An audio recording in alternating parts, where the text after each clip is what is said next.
Good afternoon, ladies and gentlemen. Thank you all for coming, and we appreciate it.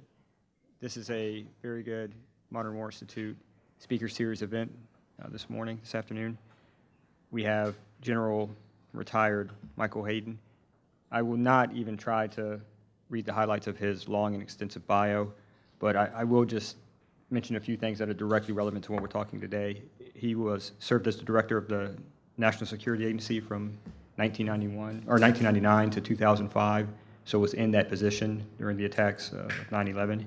He became the first principal deputy director of national intelligence when he was awarded his 4th star in 2005, making him the highest-ranking military intelligence officer in the armed forces. And of course, he served as the director of the Central Intelligence Agency from 2006 until his retirement from there in 2009. So in addition to this smaller afternoon event, he's also been kind enough to join us tonight for our showing of the movie Spy Masters, CIA in the Crosshairs, and to participate in a panel after that event. So I encourage you all to attend that as well. It's at 1930 in Robinson Auditorium. And with that, sir, we appreciate you taking so much of your time and joining us in this critical discussion about intelligence in the war on terror for America. Great, thank you. Thank you. Well, thank you all for coming. I'm just going to be really informal, and it's going to be interactive, all right? So you can take notes if you like, but I'm going to be listening to you as much as you're listening to me. When I called and said, hey, what do you want me to talk about? One of the things that was suggested was my book, which I'm very happy to talk about. And I remind you all, it's available in the bookstore and on Amazon, if any of you need to buy it. The book is called Playing to the Edge: American Intelligence in the Age of Terror. And so let me I usually do this over a longer period of time, 35, 40 minutes. I'm going to give you the executive summary of the book tour. All right, give you 12, 15 minutes of it. And then I would hope that just kind of sets the stage for what you want to talk about, and maybe generate some questions and comments on your part. So generally when I go around and talk about the book, I do 3 things. All right, I say, why'd I do it? What's in there? And then how does a former director of this or that get to write a book and get it into the public domain? All right? So I'll do the why very quickly, because I think it's really important for you to understand some critical questions about American intelligence. I teach at George Mason University in Northern Virginia. It's a course in the grad school there, Intelligence and Policy. And I actually begin every semester at the level of metaphysics, literally. I talk about Plato's parable of the cave.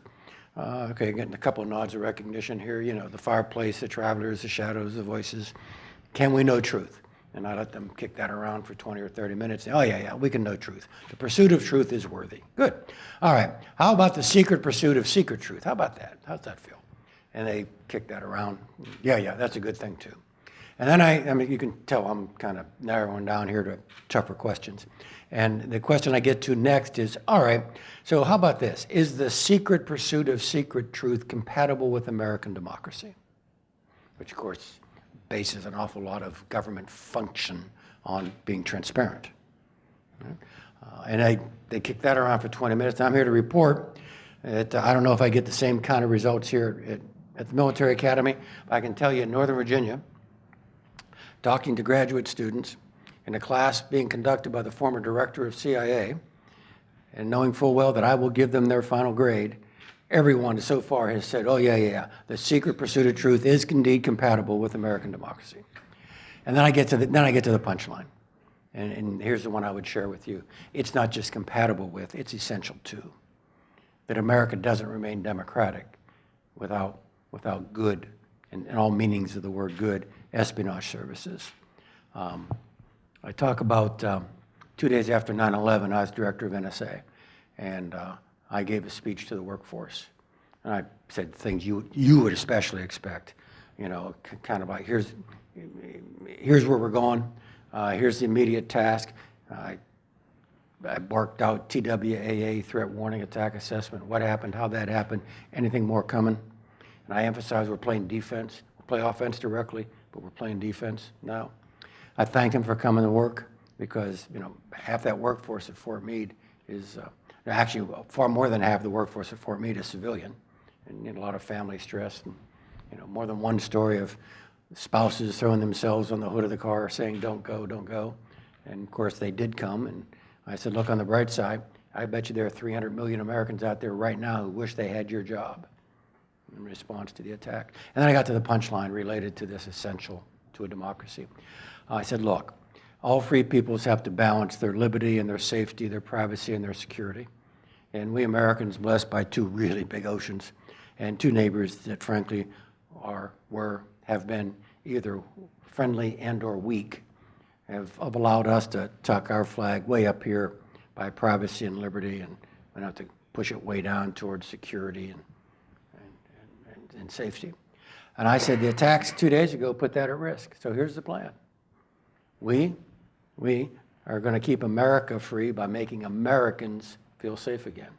And the underlying thought was frightened people don't make good Democrats or Republicans.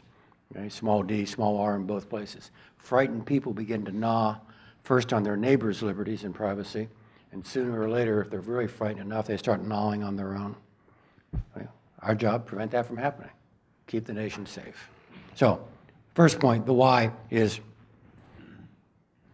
espionage is essential to American democracy.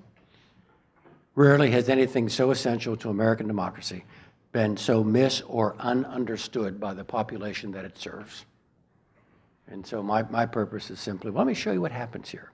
Let me kind of go up to the vault door, punch in the cipher lock, open the door, walk you in, introduce you to the folks who do this, and to the degree allowed by law and policy, let me show you what they do.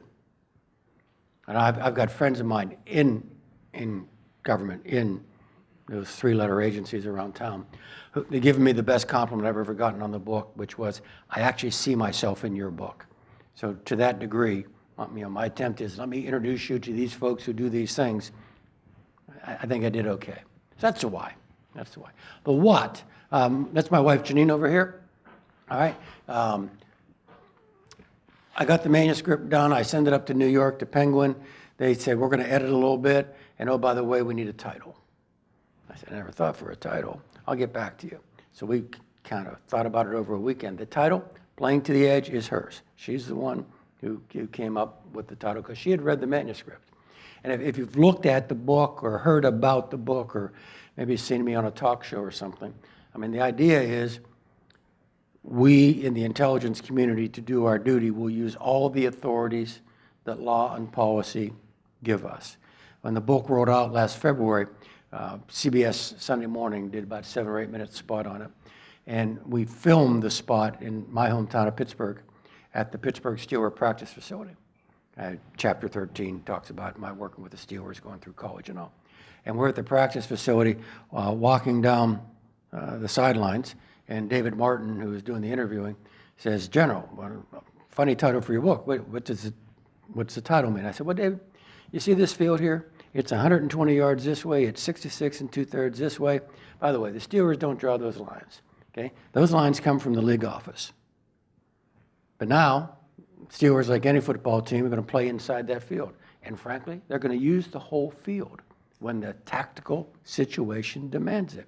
For me, as director of NSA or CIA, not to use the whole field, not to use the whole field, would be like an NFL team saying, you know, we want to be really careful this weekend. We are not going to run the ball outside the hash marks. I mean, our results would be about the same as an NFL team, all right? We wouldn't score. So we use the whole field. I take great pains to point out, we don't determine how big the field is. That is determined by the league office, the American political process. It comes from the president, it comes from the courts, it comes from the Congress, but then we use the field when circumstances demand it, all the way to the chalk line.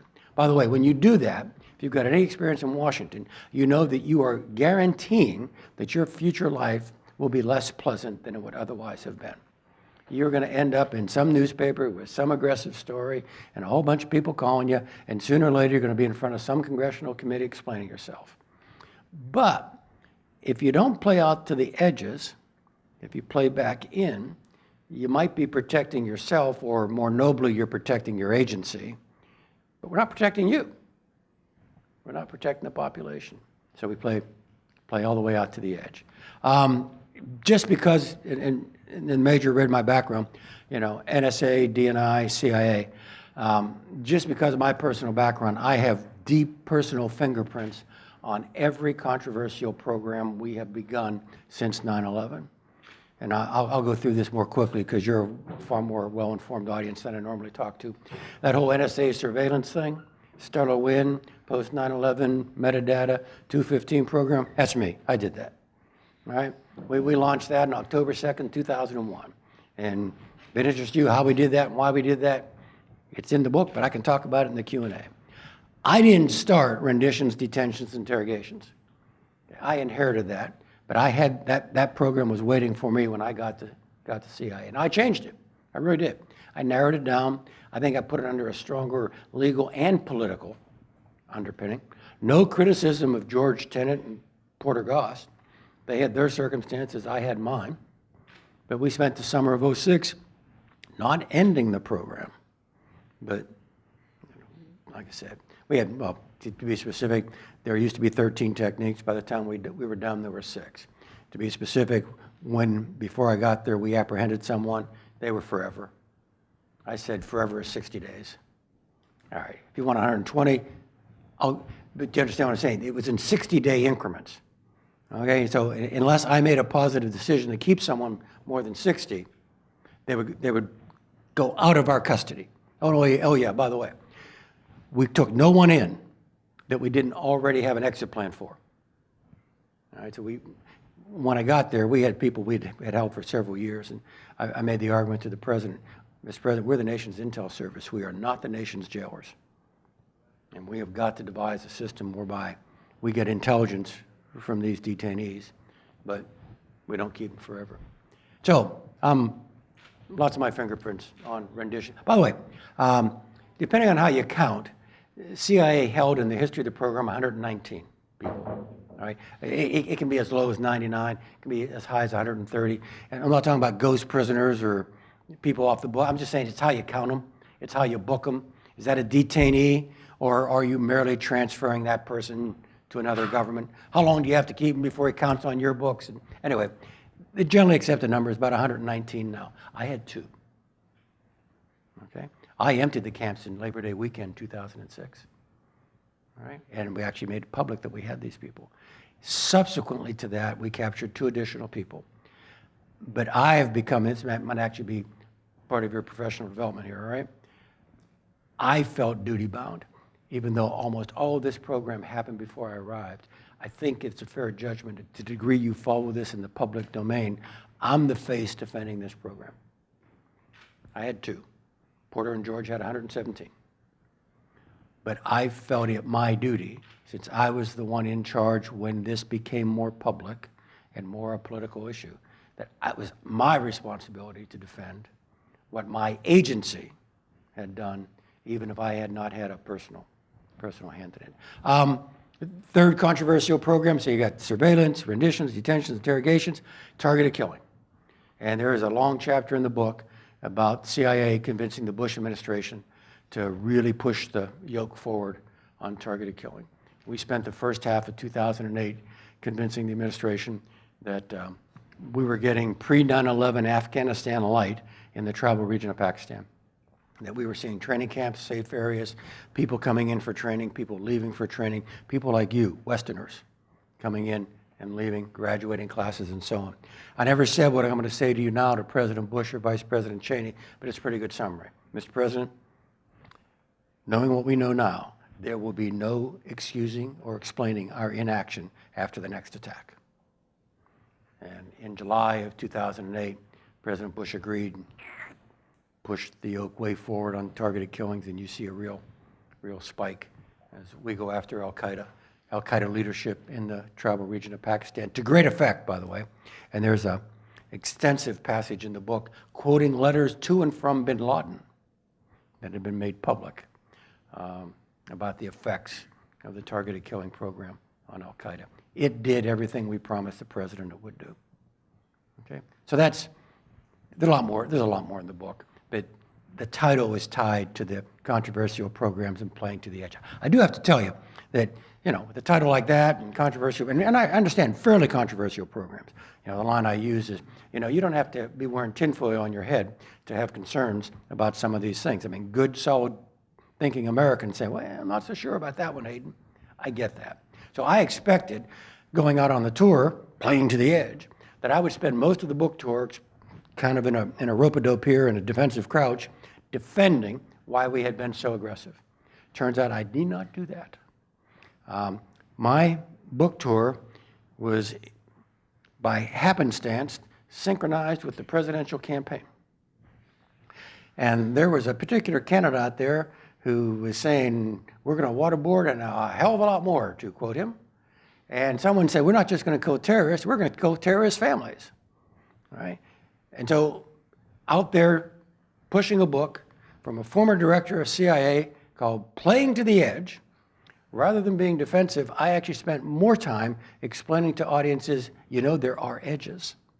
You know, there are points beyond which we should not go. I was on Bill Maher out in Hollywood on a Friday night, and he said, you know, Mr. Trump says we're going to kill terrorist families. And I go, no, we're not. He says, well, what do you mean? I said, hey, if ever such an order is issued, the first time it hits a man or a woman in an American military uniform, he or she is going to turn to the issuer and say, I'm sorry, sir, that's just not going to happen. And he said, you talking about mutiny here? I said, no. I said, we know the laws of armed conflict. There is no way the intentional killing of family members satisfies U.S. law, international law, the laws of armed conflict. We are not going to do it.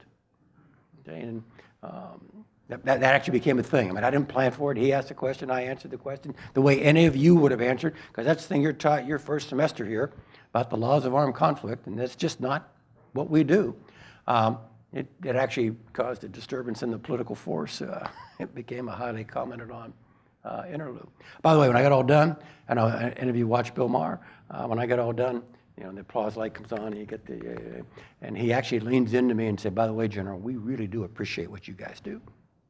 I had the thought, louder, Bill, speak into the microphone and get that out there for international audiences. So that's kind of the what. And there's a lot more in the what, but you know, we can talk about it later. The how. I'll be pretty brief. Everything I write's got to be cleared. All right? And so the research begins with me just like you writing a paper, or at least the way I used to write a paper. Just sit down and write something. It's always easier to work with something than it is to stare at the blank page. You know what I mean? Get something down. So I would take the iPad on the long flights. I do a lot of travel in the post-government life, cross an ocean, cross a continent, bring the iPad, start writing. All right, and I'd pick a topic. There's a whole chapter in the book on a place called El Kabar, which is a Syrian nuclear reactor the Israelis destroyed in September of '07. And I've just started typing about El Kabar. And I'd be a little careful here, all right? I mean, I just can't be putting things I know to be secret in there. So I'm pretty cautious because, you know, I'm going to leave that iPad in a hotel room in Frankfurt or something, and you can't, that's not right. So I'd be very cautious. And after 2 or 3 flights, I'd have 2,000 or 3,000 words about El Kabar and big gaps in my knowledge. And I'd call up the old agencies and say, hey, I need to come by and check my files about this, or I want to check my files from this period. And oh, by the way, I'd like to talk to him and him and him and him. And then they would arrange it. And then they'd literally back a dolly up with the boxes of those files and drop them there, and I just do that, going through the files. It actually was it's really kind of fun. It's like being in your grandparents' attic or something, you know, and you're going through there on a Thanksgiving or Christmas holiday and saying, whoa, how come these records are so big, you know? 33 1/3. They know it, you don't understand. I came across one memo. I talk to President Bush every Thursday morning about covert action and sensitive collection. And late '07, maybe early '08, we told him we're not doing real well tracing down this bin Laden guy, but we got a new theory. We are confident he's working through a courier. We have flooded the zone so much trying to detect this kind of stuff. We know he's not doing it, but we do know he's communicating. It's got to be a courier. We think we got a lead, and then we began building it. I came across a file in one of these big boxes from December of 2008. So the election's already over. President-elect is ready to come on stage. President Bush is going out the door. In December of 2008, I come across my notes for a Thursday morning briefing in which we are able to tell the President of the United States that the courier we're chasing is Abu Ahmed al-Kuwaiti. And that was the guy that eventually took us to Abbottabad. And, you know, people built from that and move forward. So it was kind of interesting to, kind of go through the old file. Oh man, I forgot all about that one. And you pull that up. And then I got to talk to the people, all right? In the credits, the acknowledgments to the book, I talked to 70 people, more than 70. 2 refused to speak with me. Both were CIA. One was the current head of the Counterterrorism Center, and one was the previous head of the Counterterrorism Center. And I frankly have to admit, that's not a bad thing for the head of the Counterterrorism Center saying, we don't talk to anybody writing a book, even somebody we know. But most other folks talk to me. And that was actually a wonderful experience. These were people who kind of were in the bunker we're all together, and we got to share. And I'm retired, and time has moved on. So you can say a little bit more of what was in your heart at the time than you may have felt able to say at the time. And so that was just a wonderful exchange. So I'd take notes on the documents, I'd take notes on the interview, and then I would have to give the notes to my handler from CIA or NSA. And they would take them away because they then had to scrub them for security concerns. Then 4, 5, 6 weeks later, they would call, say, General, we're all done. Why don't you come on down and pick up what's left of your notes from our security review? And I would come and get what they had let slide through. And I'd marry it up then with all that stuff on the iPad. And then, once you've done that, you're kind of 80, 85, you all write papers, you're kind of 80, 85% there. Now you give it to someone to kind of take a look at. You get a new idea, you do a little sandpapering, do a little more research, and pretty soon you're shooting for score. You're above 90, 95% complete. So when you get it all done, when you get all the chapters done, you got to give it back to them again. And then NSA, CIA, the DNI, and the Department of Defense had to review my book. And it took about half a year to get it through. I'll just simply say that everything I thought I could talk about and tell you is actually in the book. There are some things I never even attempted to write about it. And there's no way that should be told, and I'm not telling it. And everything else I thought I should say, I finally got approved. Little sandpaper in that edge here, a little adjustment over here. There was one incident in NSA where I talked about the rapid growth of a particularly important office, and I said within a year it had grown by 1,400 people, or it had grown to 1,400 people.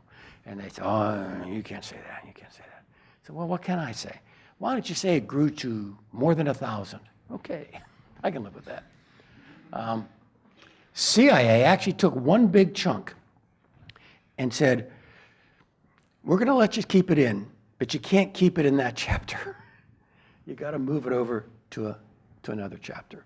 It was just kind of, and you're doing nuclear physics, if you put them too close, you're starting to get critical mass with the number of neutrons or something. But if you put it over here, we'll let it ride. So I did. By the way, that makes for transition hell. All right, that stuff's over here where it shouldn't be. So by the way, if you read the book and the transitions don't seem smooth, not my fault. Okay, done by CIA or done for CIA. Like I said though, everything I thought I should talk about, I did. They let me, and I felt very, very good about that. One final point, and we'll go to Q&A. One of the things that Janine and I get to do is in our post-government life is this. We come talk to you. We're going to sit here with the cyber folks and the CT folks in a little bit. We're going to do the movie event tonight with Jules Naudet, one of the producers, and the New York City firemen, and that's just great. We get to go to a lot of things. We tell the story that we were actually invited to the Washington premiere of the first episode of the second season of Homeland. Okay, and it was in the Corcoran Gallery, which is just near the White House. So we went and we saw the premiere of the first episode of season 2, and then there was a party afterwards with the cast, the actors and the producers and a lot of people like me, kind of the DC crowd. And I walked up to Mandy Patinkin, who plays Saul in Homeland, and said, Mr. Patinkin, hi, I'm Mike Hayden. I used to play the director of CIA too. And as an actor, really dedicated to his craft. I mean, that was just lights. Really, let's talk. And he wanted to get. So we got to go to another event. This one was the premiere of a series not nearly as popular as Homeland. It was called Turn. Turn, yeah. All right. It's about the Culper spy ring on Long Island. All right. Actually, season 3 ended right over here. Now, they filmed it in Virginia, but it ended over here with the capture of Benedict Arnold. Okay? All right. So it's about the Culper spy ring. And so we went there, and it's fine. It's not Homeland, but it's not bad. And I got to be on a panel afterwards, like we're going to do tonight for Spy Masters. And I was on a panel with the historian on whose genuinely authentic work the screenplay was based. I think producer or director, and then a couple of actors, and chit-chat back and forth. And I get asked, what do you think? I said, oh, I loved it. Of course, they were happy to hear that. But the moderator said, well, why do you like it so much? I said, it shows that American espionage is as old as America. It shows that the nation's first spy master was the man who became the nation's first president and its first SINC, Commander-in-Chief of the Continental Army. I said, this is baseball and apple pie. All right, this is core to who we are. We have been doing this since we have been. And then I went through my whole shtick about not just compatible with our democracy, but essential to our democracy. I've already told you that part and how that all worked. The neat thing is, this premiere wasn't at the Corcoran. This premiere was at the National Archives and in the theater of the National Archives.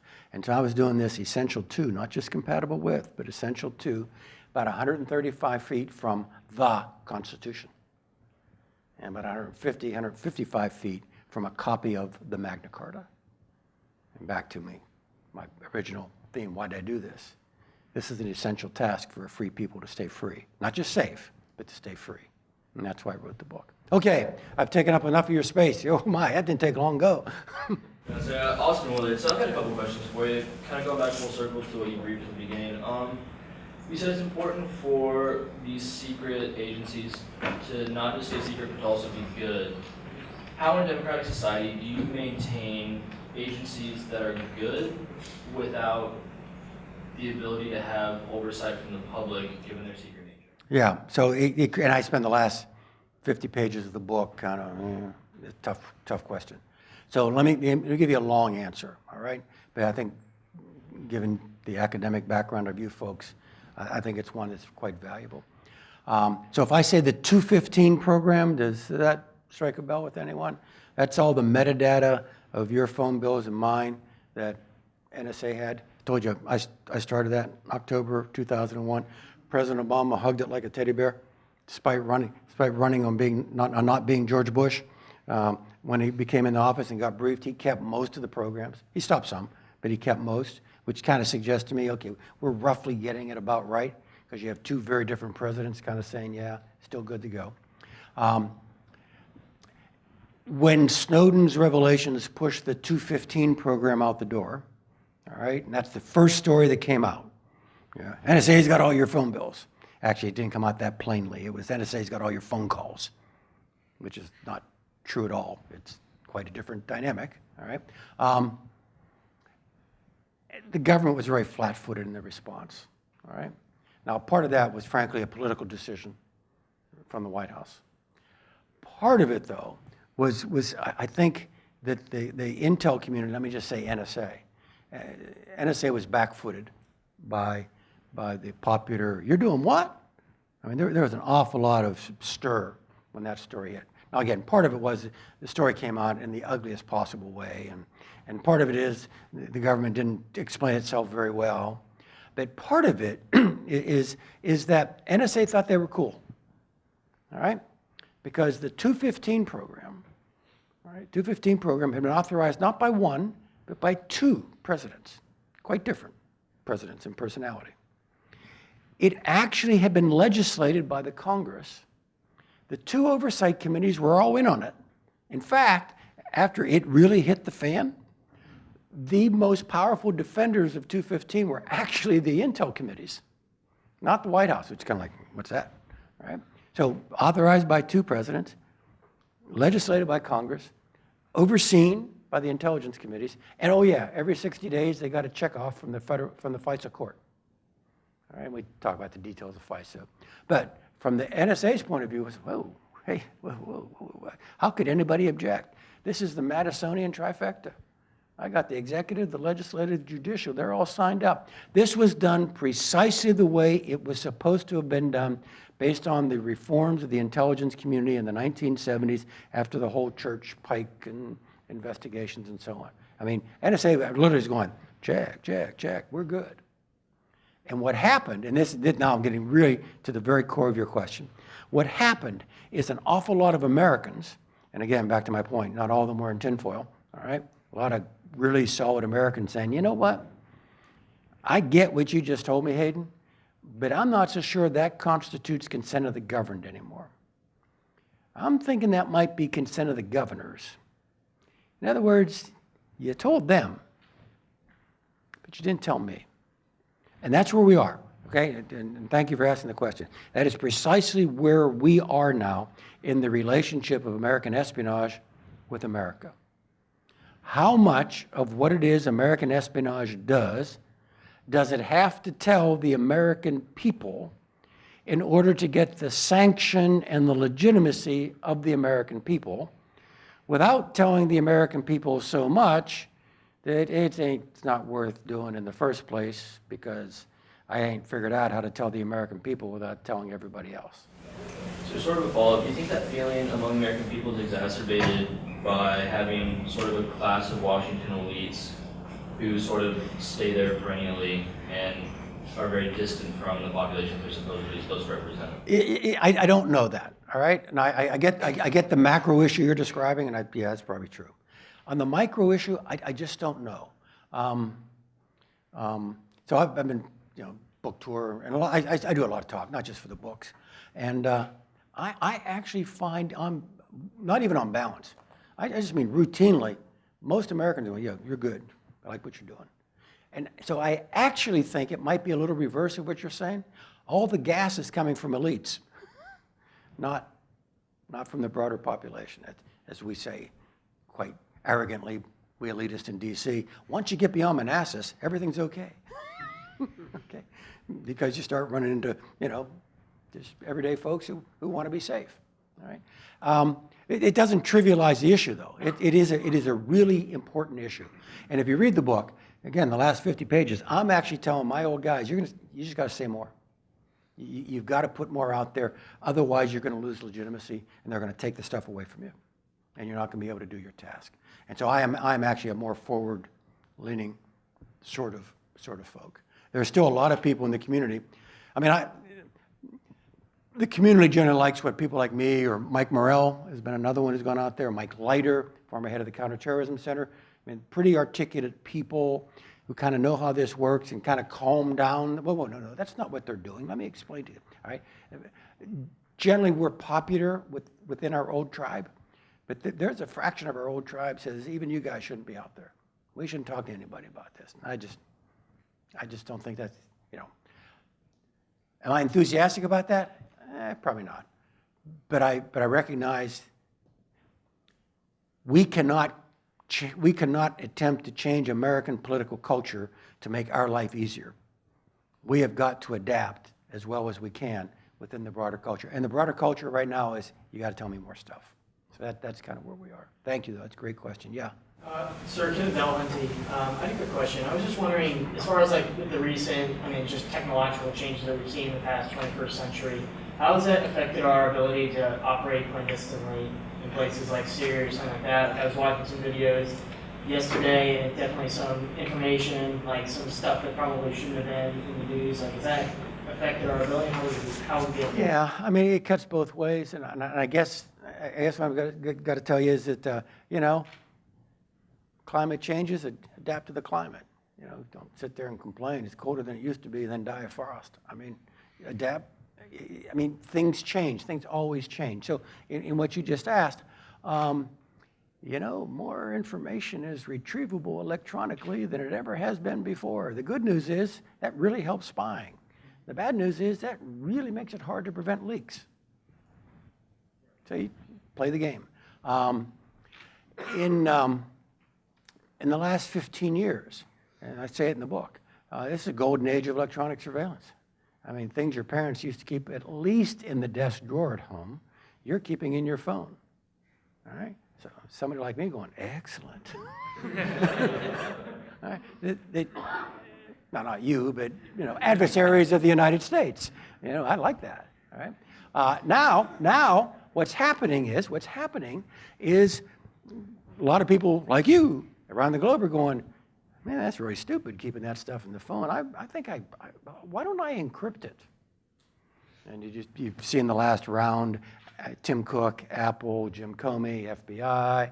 Can we break the encrypt? So now people are actually making it harder to steal their information. Good for you, good for me, good for America. Tougher for NSA because that's a global trend. So what are you going to do? Whine about it? Going to pass a law that nobody can have encryption? Good luck with that. Okay? It's just going to happen. And so now you've got to adjust. What are the adjustments? One adjustment is metadata.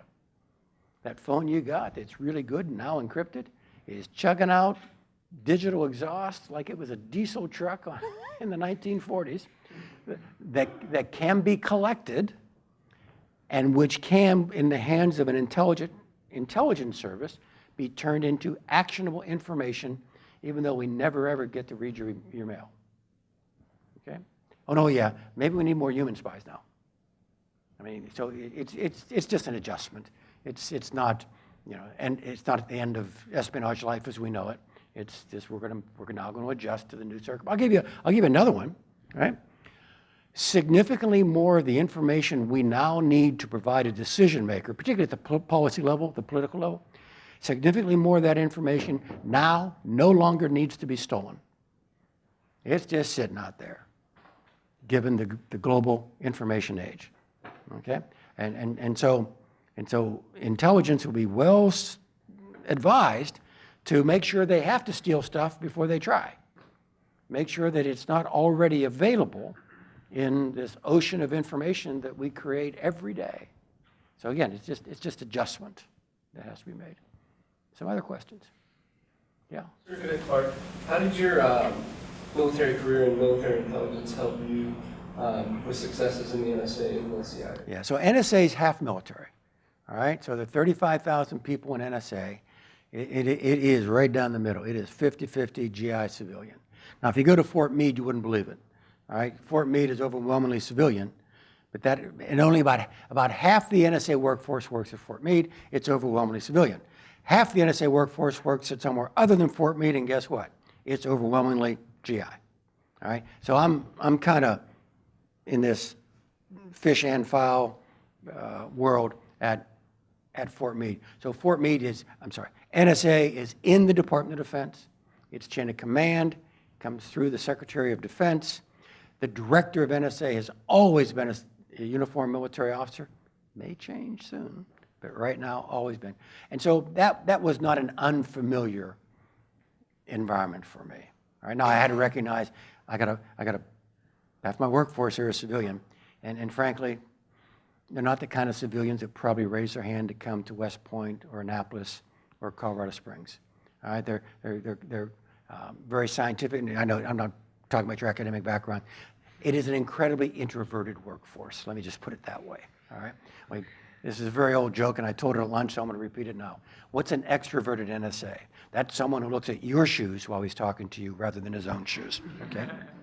And so you have, as a question of leadership, all right, which is things you're trying to make better here, perfect for yourself. It's a question of leadership. You got to know, right? It's not the same. Even if you have been a brigade commander, the force you're attempting to motivate and lead is different in character. Now you come over here to CIA. It's all civilian. Now I will say that CIA is the most militarized civilian organization of which I've ever been a part. That service before self, group over individual, commitment to mission, obsession with the task, just like us, okay? The one thing that CIA does not get, however, is what you and I have been comfortable with, and that's a hierarchy, all right? CIA is flat. CIA directors are routinely called by their first name by everybody. So you can imagine, in the campaign to retake the Philippines, some 03 comes in and says, well, what do you think, Doug? Okay. That's what would happen if MacArthur had been the director of CIA. All right? My first encounter with the workforce. So I came into the agency, it was a troubled time. Porter Goss, who was a dear friend, and he had just hit whitewater in trying to help the agency. CIA was getting beaten up in the press.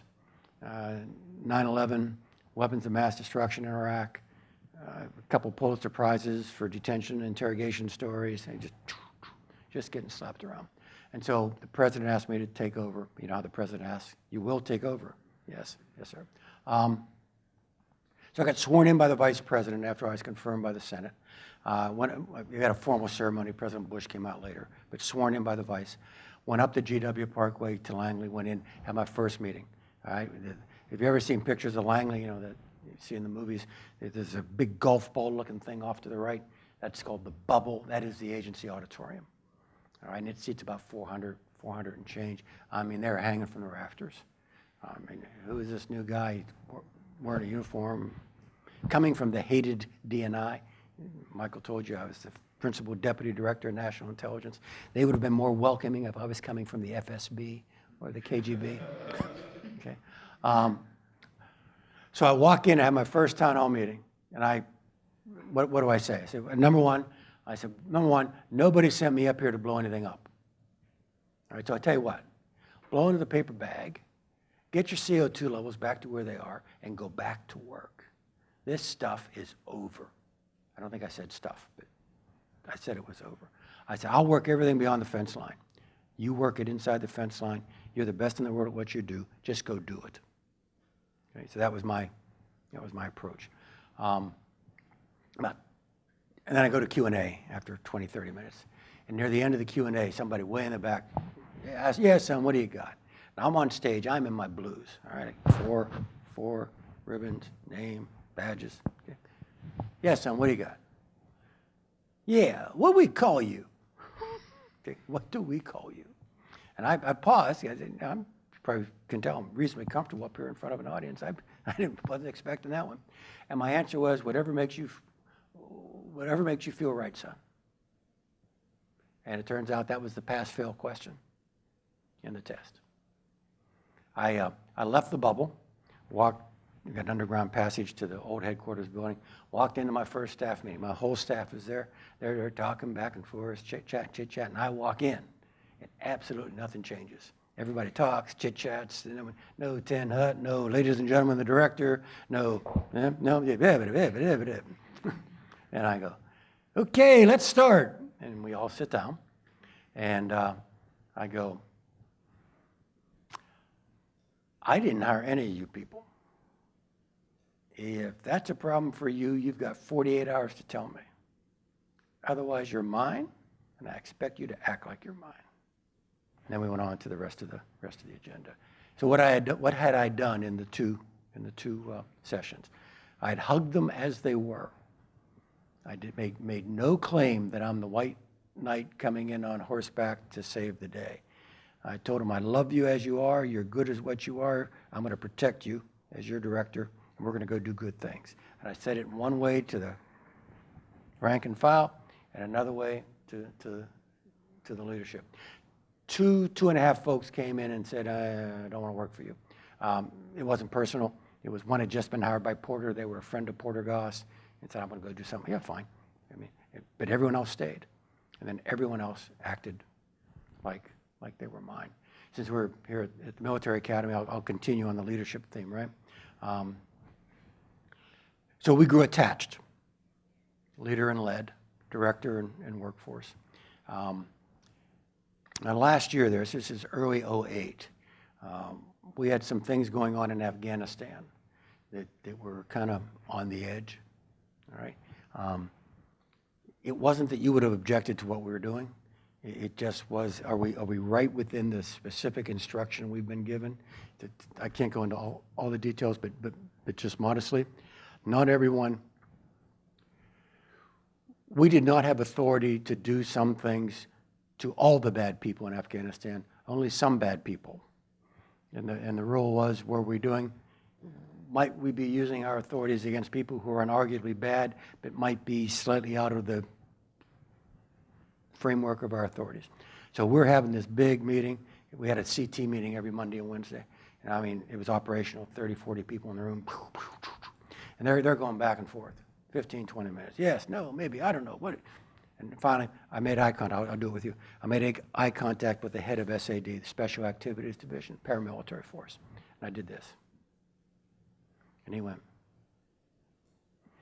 36 hours later, he was in Kabul. 72 hours later, he's back in my office. He walked in and said, "Boss, we're fine. Thanks." That was it. That's total communication. And again, I think that that sounds too self-referential, and I don't mean to be self-praising, but I was just trying to describe that I felt that the only way I could succeed was to establish a relationship with the workforce of this intense loyalty and trust. And truly, I never said anything to him. I just went, and he went. It was done. When I went to Corona, which is the Air Force 3- and 4-star meeting, I get invited once a year. It was Corona Fall. We do it at the Air Force Academy when either you or Navy there playing for the weekend. Invariably, I was Air Force 4-star, but I wasn't on the Air Force books. I was outside of, even the Secretary of Defense could not direct me, right? But out of courtesy, as a career Air Force guy, they invited me. So it was great. And one of the questions I got was, what's it like leading all those civilians? Same question you asked. And I said, and my answer was, you know that stuff you learned worked when you were a squadron commander? Yeah, still works. Hey, others? Nope, yo, I'm sorry, yeah. So you in passing raised two issues, one of trust and one of the FSB. And so my question is, well, you talk about espionage being essential to the maintenance of democracy. In what ways can it be used, or is it currently being used to undermine faith in democracy? Sure. So we're talking about the DNC hack and the Russians. So let me lay down a series of facts as I believe them to be. The Russians did it. All right. And thank God our government a week ago said the Russians did. I mean, we all knew, but for some reason they just, come on, just say it. So the Russians did it. Now, I did this on Charlie Rose this morning. I actually said, by the way, that hack, that's honorable state espionage. Okay? If I had the ability to hack into the accounts of a major political party in a global adversary, oh man, I'd be on that. That's what we do, all right? Okay. What's different is then the Russians went beyond espionage and then weaponized the information. All right, that's different. All right, that's frankly, if it's just stealing DNC data, my only comment is shame on the DNC. But it's beyond that. All right, now the Russians are using the data. And here, I'm pretty adamant about this. They're just messing with our heads. All right, they are not trying to pick a winner. They really aren't. I think even Putin knows that's just too hard. He cannot predict how those emails carom inside the American political system. And I said on Charlie Rose this morning, I said, you realize, actually it was Nora O'Donnell, so you realize, Nora, both parties are going to this event for their talking points. Right? You got the Republicans saying, look at all this ugly stuff in the email. And you got the Democrats saying, look what the Russians did. All right? And so my sense is even Putin realizes this is going to bounce around. And frankly, I think that's what he wants it to do.